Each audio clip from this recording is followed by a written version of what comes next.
Todo el mundo lleva una sombra, y cuando menos se encarna en la vida consciente del individuo, más negra y densa es. Si una inferioridad es consciente, uno siempre tiene la oportunidad de corregirla, pero si está reprimida y aislada de la conciencia, nunca se corrige y es susceptible de estallar de repente en un momento de inconsciencia. En todos los casos, forma un obstáculo inconsciente, frustrando nuestras intenciones más bien intencionadas.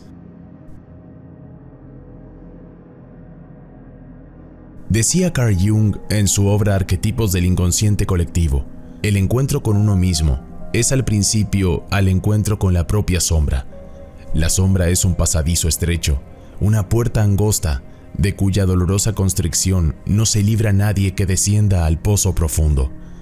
Pero hay que aprender a conocerse para saber quién es. En la medida en que no somos conscientes, todos estamos limitados. Tal vez incluso seamos marionetas de ello.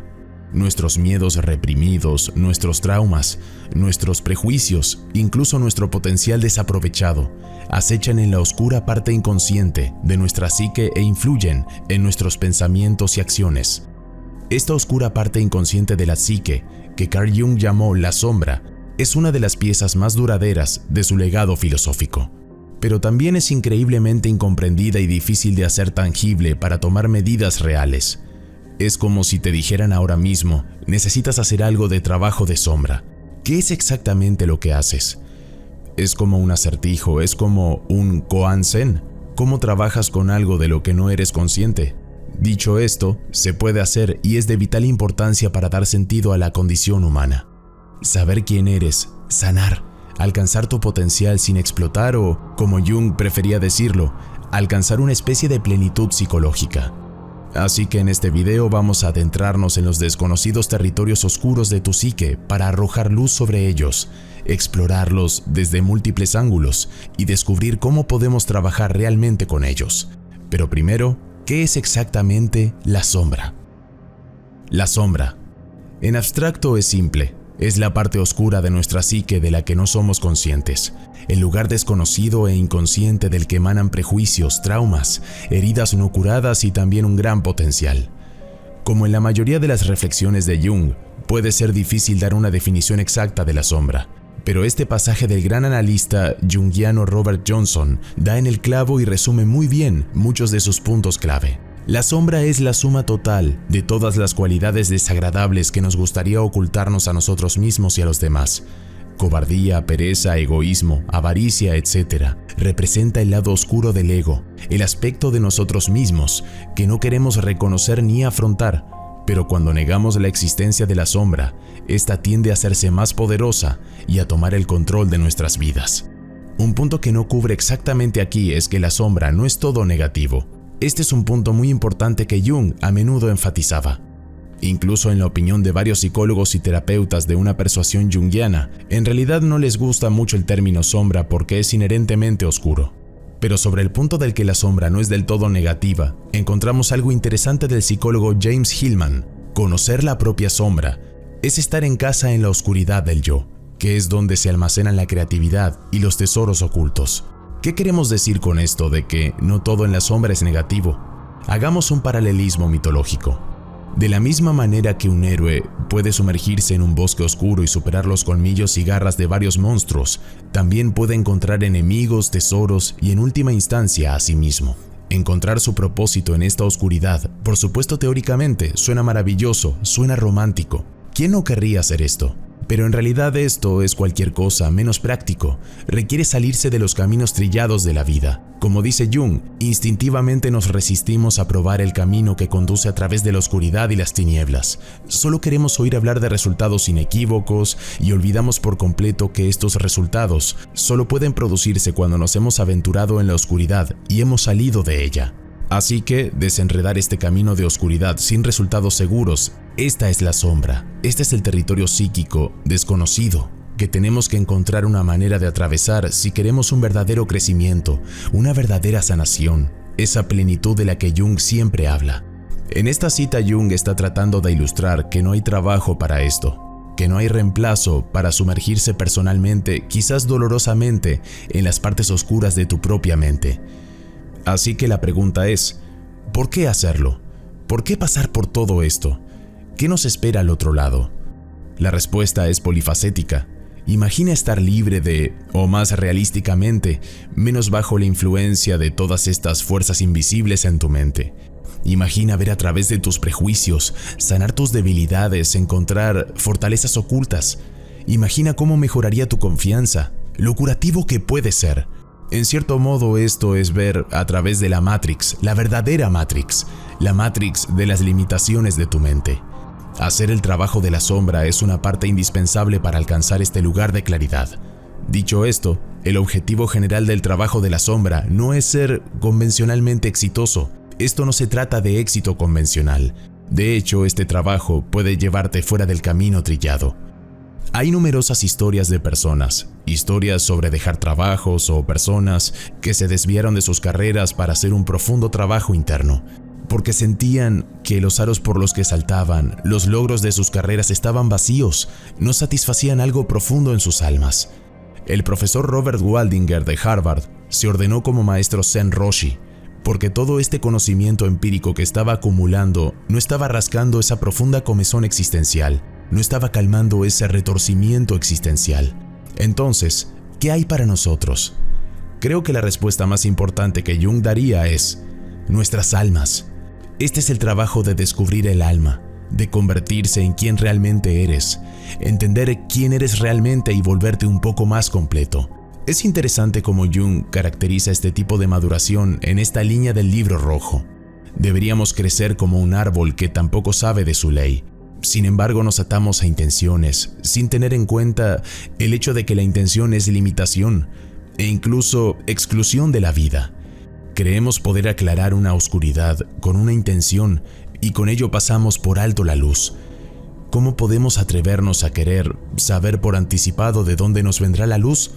Así que como un gran árbol, Jung sospechaba que todos tenemos un potencial complejo, único, masivo, pero descubrir esa forma requiere seguir nuestra propia ley. Como él dice, a nuestra manera, excluyendo la influencia del mundo exterior, evitar el camino trillado, evitar lo que los demás esperan de nosotros.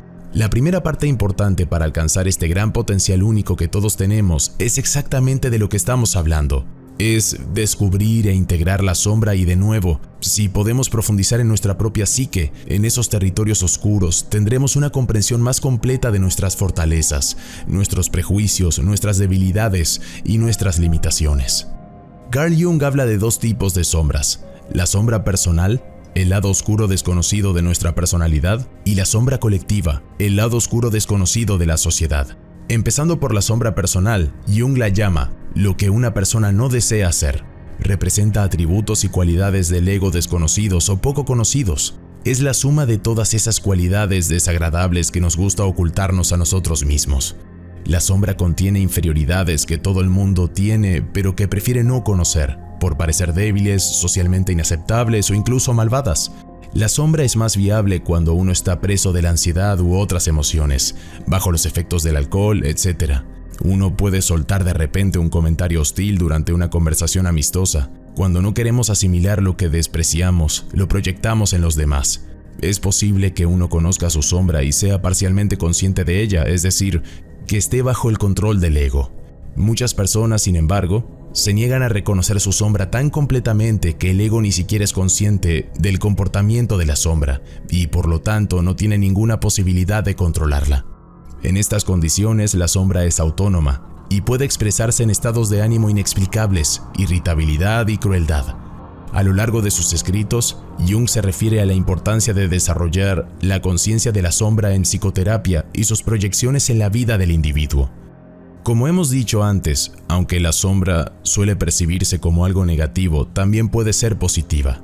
De hecho, explorar nuestra sombra nos da acceso a muchas cualidades positivas. Jung escribe que la sombra muestra una serie de buenas cualidades como instintos normales, reacciones apropiadas, percepciones realistas, impulsos creativos, etc. Una de las más estrechas colaboradoras de Jung, Marie-Louise von Franz, escribe: "La sombra no es necesariamente siempre un adversario. De hecho, es exactamente como cualquier ser humano con el que hay que llevarse bien, a veces cediendo, a veces resistiendo, a veces dando amor, lo que la situación requiera. La sombra solo se vuelve hostil cuando se la ignora o se la malinterpreta. La sombra contiene todo tipo de cualidades, puntos fuertes y potenciales que, si permanecen inexplorados, nos dan un estado de empobrecimiento en nuestra personalidad, creando anclas inconscientes que inhiben el crecimiento y la encarnación de esas buenas cualidades que yacen latentes en nuestra psique. Por ejemplo, una persona puede creer que ser asertivo es ser grosero o agresivo, perdiendo las cualidades de confianza y la capacidad de hablar por sí mismo de forma honesta y respetuosa, lo que a su vez puede llevar a ser menos proactivo, dificultar la obtención de un aumento de sueldo o un ascenso laboral, tener problemas con el dinero, etc. Así, cuando una persona se encuentra con una persona asertiva, en el fondo siente resentimiento y culpa, lo que hace que su sombra sea más negra y densa. Estos aspectos valiosos deben ser asimilados en la experiencia real y no reprimidos. Corresponde al ego renunciar a su orgullo. También nos encontramos con nuestra sombra en sueños, como una persona del mismo sexo que el soñador. Es lo que parece ser una crítica de nuestro carácter desde el inconsciente, un juez interior de tu propio ser que te reprocha, y el resultado suele ser un silencio embarazoso. Debemos identificar los contenidos de la sombra e integrarlos en nuestra personalidad. Este es el proceso de la realización de la sombra, también conocido como trabajo de la sombra. Aquí comienza el penoso y largo trabajo de autoeducación. Hay que entablar largas y difíciles negociaciones con la sombra, un trabajo, podríamos decir, que es el equivalente psicológico de los trabajos de Hércules. A través del trabajo con la sombra, uno puede observar su sombra hacia afuera, observando sus reacciones emocionales y siendo radicalmente honesto sobre sus interacciones con los demás, y hacia adentro explorando sus sueños. Esto permite iluminarse y reducir el potencial destructivo de la sombra, no tanto, por así decirlo, haciendo la guerra a la oscuridad, sino llevando la oscuridad a la luz a la oscuridad, como escribe Jung. No hay luz sin sombra, ni plenitud psíquica sin imperfección. No hay que aspirar a la perfección, sino a la plenitud de la personalidad. El proceso de individuación, que dura toda la vida, crea un equilibrio entre los reinos consciente e inconsciente, alineando el ego con el yo, la totalidad de la personalidad. Por muy aterrador u oscuro que sea enfrentarse a nuestra sombra, encontrar la verdad nos alivia. El discernimiento de la verdad es el proceso de la autenticidad, una minuciosa excavación en las profundidades de nuestro ser para explorar las posibilidades y las limitaciones, las distorsiones y las partes enterradas y a menudo olvidadas de nosotros mismos y de nuestras capacidades. Sin embargo, la mayoría de personas son demasiado indolentes para pensar en profundidad, incluso en aquellos aspectos morales de su comportamiento de los que son conscientes, y mucho menos para considerar cómo les afecta el inconsciente. La sombra también puede consistir en factores que provienen de una fuente externa a la vida personal del individuo. Es aquí cuando tropezamos con la sombra colectiva, el lado oscuro o los aspectos desconocidos o poco conocidos de una sociedad y una cultura. Consiste en aquello que se opone a nuestros valores compartidos y colectivos. Piensa en todos los patrones inconscientes que están jugando. Probablemente te sorprendas haciendo algo por costumbre o te sorprendas procrastinando cuando no hay razón para ello. Es probable que todos estos patrones de comportamiento recursivos emanen de nuestras sombras. También seremos menos susceptibles a proyectar nuestro material de sombra hacia el mundo y hacia otras personas. Da un paso atrás y considera cuánto de eso está pasando al mundo. ¿Cuántos de los problemas del mundo son directamente debido a este tipo de proyección de la sombra? ¿Cuánta culpa, provocaciones, el cepillado amplio de grupos enteros de personas como chivos expiatorios? Todo esto es proyección de la sombra y es una de las enfermedades psíquicas más profundas que hay. Y ahora que estamos hablando más en el marco, Jung también señala que la sombra no es solo un fenómeno personal, es un fenómeno colectivo. Así que hay una sombra colectiva de la humanidad, hay una sombra de las naciones. La sombra colectiva se refiere a un aspecto de la vida humana enorme, multidimensional, a menudo horripilante y, sin embargo, inasible, a una inmensidad de daños infligidos por los seres humanos entre sí, y al mundo natural y a las vastas secuelas de esos daños en las generaciones posteriores. Encontramos la sombra colectiva en la proyección de oscuridad e inferioridad, en la violencia y la opresión, en la invisibilidad del sufrimiento actual, en la negación de la responsabilidad actual. Aunque el material de la sombra colectiva puede exteriorizarse brutalmente en guerras, masacres y genocidios, también puede esconderse bajo los mantos, a menudo atractivos, de la actividad misionera como la imposición del uso de determinadas lenguas, una realidad orwelliana que estamos viviendo en la actualidad. Como es la naturaleza de todo material de sombra, ya sea individual o colectivo, su existencia e influencia pueden ser omnipotentes sin ser obvias.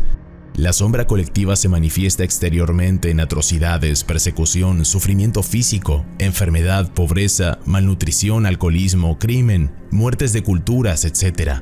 También puede manifestarse más interiormente, en medio de las complejidades de cada psique individual, como odio hacia uno mismo, la propia herencia y la cultura propia, depresión y sentimientos de impotencia, deseo de venganza, para que otros puedan experimentar algo parecido al propio dolor, etc. La sombra colectiva es la que históricamente se ha denominado el mal. En la tradición cristiana sería el diablo, y alguien que es poseído por el diablo pierde su cualidad humana y adquiere una naturaleza demoníaca. Nuestra principal respuesta al mal para Jung debe ser la búsqueda del autoconocimiento de la totalidad, lo que supone la asimilación del material de la sombra.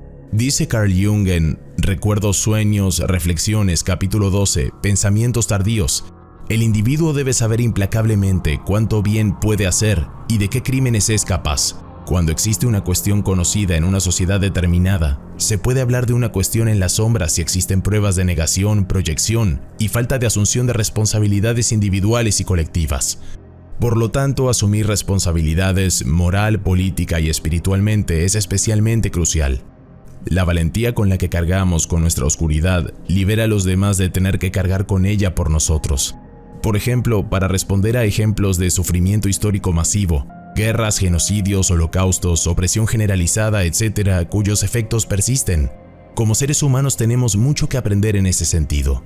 La negación, a menudo relacionada con el deseo de seguir adelante y dejar atrás el pasado, parece el enfoque más común y suele ser la primera reacción. Hay y ha habido muchos intentos de tratar con pasados difíciles y dolorosos a través de disculpas públicas por apoyar atrocidades, arrepentimiento, pagos de reparación tras las guerras, peregrinaciones a lugares de gran sufrimiento, etc. Pero, ¿cómo afrontar el pasado de forma que la integración de la sombra se produzca de forma profunda y amplia en una población y no simplemente a nivel simbólico a través de líderes o políticas? Recordar y hablar de lo que a menudo parece indecible es inevitablemente un proceso doloroso para víctimas y victimarios, espectadores y testigos. Cualquier proceso de este tipo solo puede considerarse exitoso o razonablemente completo una vez que el dolor, la indignación y la traición, el sufrimiento y todos los demás sentimientos han sido expresados y escuchados y una vez que se ha asumido la responsabilidad. Decir la verdad es a la vez la forma más deseable y más factible de enfrentarse a un pasado difícil. Un ejemplo de una terrible psicosis de masas representada por la sombra colectiva es la Alemania nazi, donde la gente cayó en la naturaleza demoníaca a través de su sombra personal. Se unieron al partido nazi e hicieron cosas peores de las que jamás hubieran imaginado o habrían hecho en condiciones sociales normales. En este sentido, la sombra personal es el puente hacia la sombra colectiva. Por lo tanto, es importante resolver primero los conflictos internos, la sombra personal, para no caer inconscientemente en la sombra colectiva. Después, uno puede influir en otras personas y la sociedad estaría mejor en su conjunto. Decía el monje budista zen Thich Nhat Hanh en Tocar la paz, practicar el arte de la vida consciente: si practicamos mindfulness, sabremos mirar en profundidad la naturaleza de la guerra y con nuestra perspicacia despertar a la gente para que juntos evitemos repetir los mismos errores una y otra vez. La guerra está en nosotros, pero también está en todos. Todo está a punto de estallar y todos somos corresponsables. Vemos la sombra colectiva en las sombras de las naciones, derramándose en el discurso tóxico, en las atrocidades de la guerra. Así que este concepto, como la mayoría de los conceptos de Jung, se aplica tanto en lo individual como en lo colectivo. Y antes de que entremos en el lado práctico, es decir, las formas en que realmente puedes hacer el trabajo de la sombra, hacer esto más práctico, creo que es importante contextualizarlo un poco. El trabajo de sombras es un paso importante en el camino de lo que Carl Jung llamó individuación. La individuación para Jung hace referencia al proceso de llegar a ser un individuo, una unidad indivisible en el sentido psicológico, una individualidad que hace referencia a lo peculiar de uno mismo. Definitivamente no tenemos suficiente tiempo para sumergirnos en la madriguera de la individuación, pero solo para repasar los pasos principales para que entiendas cómo encaja aquí el trabajo de la sombra. Esto no es una ciencia exacta si buscas el camino de la individuación. La gente típicamente lo divide en 4 o 5 etapas principales. La primera es pasar de una vida basada solo en el ego y la persona a, de lo que estamos hablando aquí, el trabajo de la sombra. Explorar las partes desconocidas de tu mente.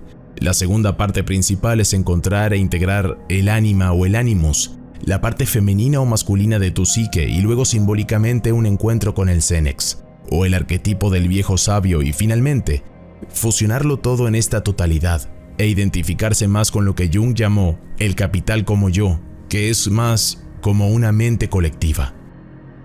De nuevo, este tema de lo micro y lo macro, como con todo Jung, es fuertemente simbólico y arquetípico, pero también hay mucha practicidad, mucha sabiduría real aquí. La sombra en sí misma es un pozo profundo y oscuro, con todo tipo de giros y vueltas, y podríamos explotarlo mucho más, pero es mejor llegar al lado práctico de esto. Quiero darte algunas ideas de cómo puedes reconocer tu sombra y empezar a trabajar con ella.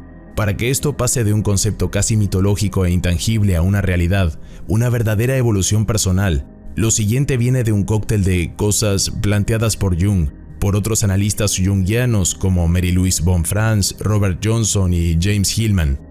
El primer prerequisito es una mentalidad, un compromiso para ser curioso, para ser más profundo sobre tu propia mente, para normalizar la investigación de tus propios pensamientos y comportamientos. Lo que esto significa en la práctica es que cada vez que sientas el impulso de empujar algo hacia abajo, de tener un arrebato emocional, de desencadenarte, de seguir un patrón familiar que podría ser perjudicial, tienes que decidirte a ser consciente en esos momentos, esforzarte por ser consciente cuando estas cosas suceden y tratar de rastrear estos comportamientos hasta su raíz. No se trata en absoluto de un proceso sencillo que vayas a resolver a la primera, pero es una disposición que debes tener. Una de las principales herramientas que Jung utiliza en su práctica analítica en general, pero también en el trabajo con las sombras, es la imaginación activa. Esta es una técnica que implica comprometerse con el inconsciente, tratando de navegarlo a través del uso de imágenes, símbolos y visualización. Así que un terapeuta entrenado en esto te guiará y te dará indicaciones para que el inconsciente termine expresándose y seas más capaz de atraparlo expresándose de maneras que serías incapaz de hacer por ti mismo. Y por supuesto, un buen terapeuta entrenado en esto también te va a llevar a lugares que son incómodos. Te va a animar a expresar ese material de sombra en un entorno que está libre de juicio o censura. Este proceso acaba por arrojar luz sobre el contenido de tu material sombra, aunque suena abstracto, y plantea la pregunta: ¿de dónde viene este material inconsciente en el que te concentras? ¿Cuáles son estas imágenes en las que te enfocas? Bueno, eso nos lleva al segundo punto o método, que es el trabajo con los sueños, el análisis de los sueños.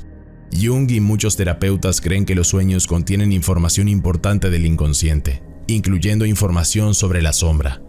El análisis de los sueños de Jung, similar a la imaginación activa, implica centrarse en estas imágenes oníricas, explorar símbolos, motivos y temas en un sueño para llegar al fondo de ese material inconsciente o de la sombra.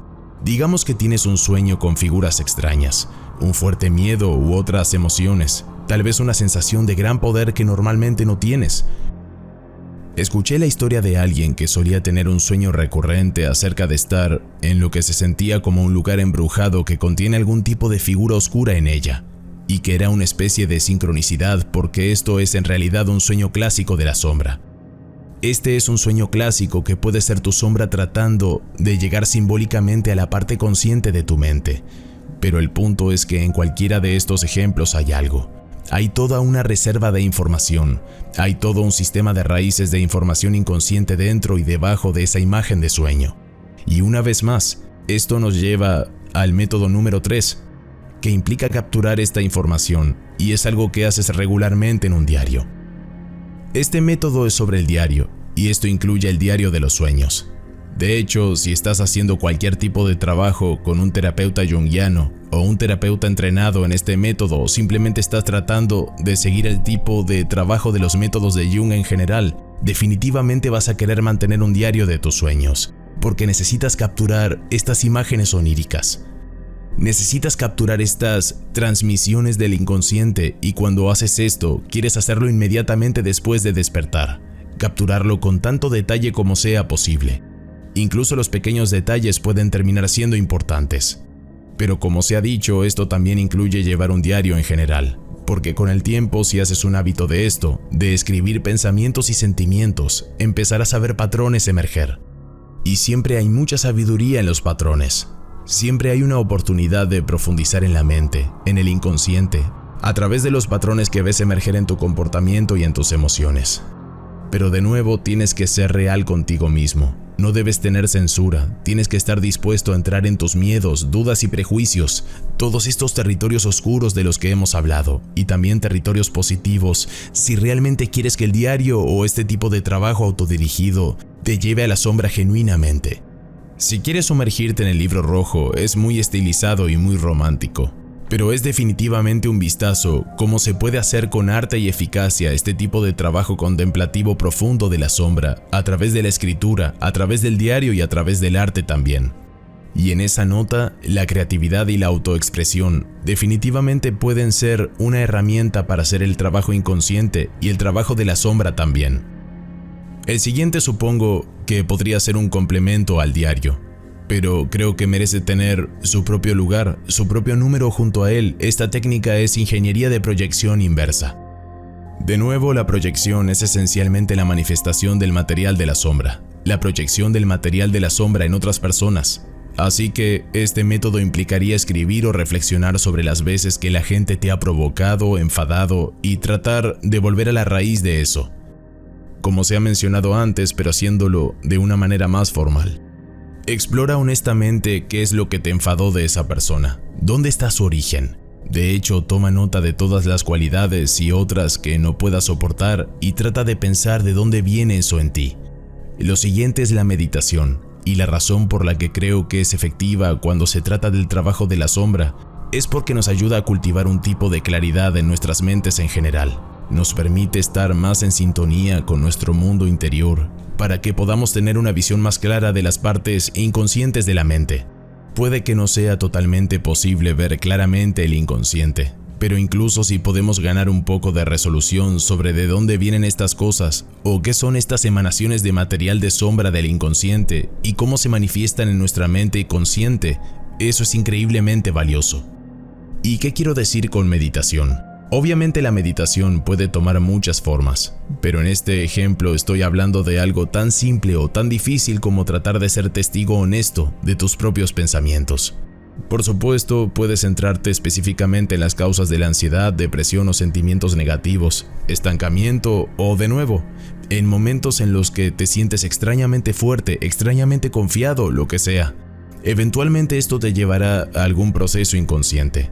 El trabajo con plantas medicinales, moléculas visuales puede ser muy importante en este departamento. Hay una razón por la que la palabra psicodélico se traduce directamente como manifestación de la mente, porque eso es lo que hace. Trae partes de tu mente al frente de las que a menudo no eres consciente. Trae al frente cosas que quieres olvidar. Trae al frente cosas que lamentas, cosas que das por sentadas, entre muchas otras cosas. Por supuesto, esta lista no es exhaustiva. De hecho, puede que no sea ciencia exacta y el mismo Jung hizo eco de este sentimiento y aquí lo cito. Generalmente no hay una técnica efectiva para asimilar la sombra. Es más como la diplomacia o el arte de gobernar. Esto no es algo en lo que sentirás que terminaste. Nunca habrás integrado completamente la sombra o el inconsciente y mucho menos completado el proceso de individuación. Pero se puede hacer un progreso real. De nuevo, todo esto puede ser confuso y doloroso a corto plazo, pero vale la pena. Esto producirá, como dije antes, un crecimiento real, una curación real, un poder real y una vida más significativa, más misteriosa, más maravillosa. En resumen, primero debemos reconocer nuestra sombra personal y entablar largas y difíciles negociaciones con ella, siendo honestos con nosotros mismos y nuestras interacciones con los demás, observando nuestras reacciones emocionales y explorando nuestros sueños para no convertirnos en víctimas pasivas de nuestra sombra y de nuestras proyecciones inconscientes, permitiéndonos rescatar las buenas cualidades que yacen latentes en nuestro interior, lo que mejora nuestra vida y la de quienes nos rodean. Podemos entonces ser conscientes de la sombra colectiva y no caer presa de ella y asumir la responsabilidad de hacer frente a la negación de cuestiones importantes y a la falta de iniciativa individual y colectiva. El valor de soportar nuestra oscuridad trae alivio a los demás ya que a decir verdad es la forma más deseable de hacer frente a un pasado difícil, en lugar de desestimar las atrocidades y hacer que la sombra se oscurezca hasta que no pueda crecer más, y así la historia se repite. No pierdas comprensión sobre este tema, por lo que te recomiendo revisar nuestra anterior entrega que está disponible en este canal. Puedes buscarla así: ¿Quién eres? El Dharma budista del no yo, budismo. ¡Hasta la próxima! Esto es Universo Consciente. Si te ha gustado este video, puedes dar like, comentar o suscribirte. ¡Vamos, inténtalo! Te estamos esperando.